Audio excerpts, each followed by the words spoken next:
This is LSAT PrepTest 140, Section 4, Passage 3. It's about whether elite performance comes from innate talent or from training. Pretty low difficulty passage here. The author's position is pretty straightforward and obvious, but there is a piece of careful wording in the last paragraph the test will use to punish anybody who reads too casually. Now, this is a science passage. The author's making the case that intense, sustained practice, not natural-born talent, is what separates the great from the good. The paragraph that matters most is paragraph 4. That's where the author lands the plane. And that's where one quiet qualifier changes what the whole passage actually means. We'll come back to that. Paragraph 1 is giving you the other side's argument, the side the author disagrees with. Some people look at elite musicians and athletes and think talent must be the explanation. Then psychologists back that up. Prodigies get discovered by age 6, and reflexes and coordination can be inborn. And so your job here is simple. Tag this as the view the author is about to tear down and keep on moving. Don't slow down. Don't memorize the examples. Then paragraph 2 is the twist.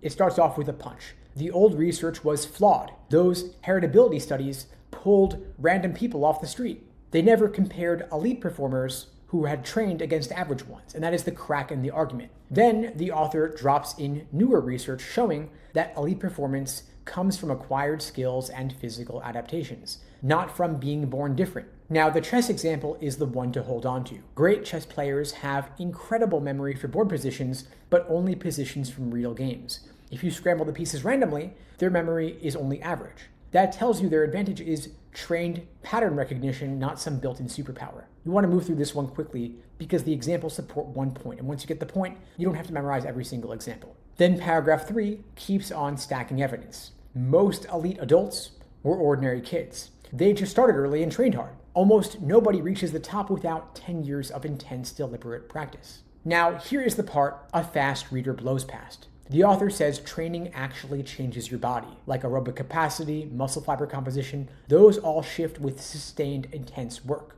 The only exception the author flags here is height, and so the claim here is bigger than saying practice builds skills. It's that practice physically reshapes you. So if you missed that on your first read, go back and catch it because the questions will likely ask about it. Then paragraph 4, you want to slow down here. This is where most students get themselves into trouble. The conclusion is not that talent doesn't exist. It's not even saying talent doesn't matter. Look at what the author actually says here. The evidence does not support using talent to explain the gap between good performers and outstanding ones. Then the author says something sneaky. They refer to that level of talent common to all reasonably competent performers. They're conceding that baseline talent is real, that everybody who's competent has some. But because everyone at that level shares it, it can't be the thing that explains why a few become elite. It's training that explains that. And then the author adds a final piece. They say motivation is a better predictor than talent. Why? Because intense training requires sustained interest. And future elite performers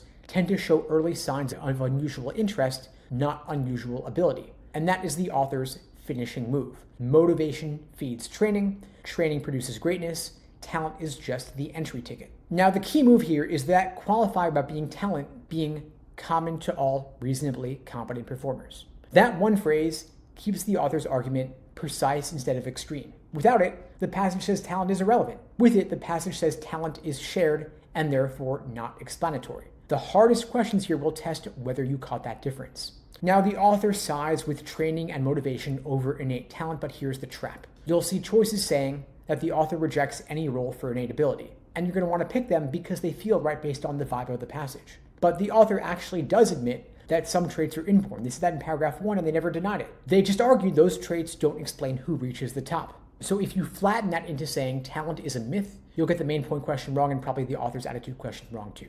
Before you go on to the questions, check yourself on 3 things. First, can you explain what was wrong with the older research the author criticizes? Second, can you say why the chess memory example matters structurally and not just what it describes? And third, do you know exactly what role motivation plays in the last paragraph? Not vaguely, but how it connects to training to complete the argument.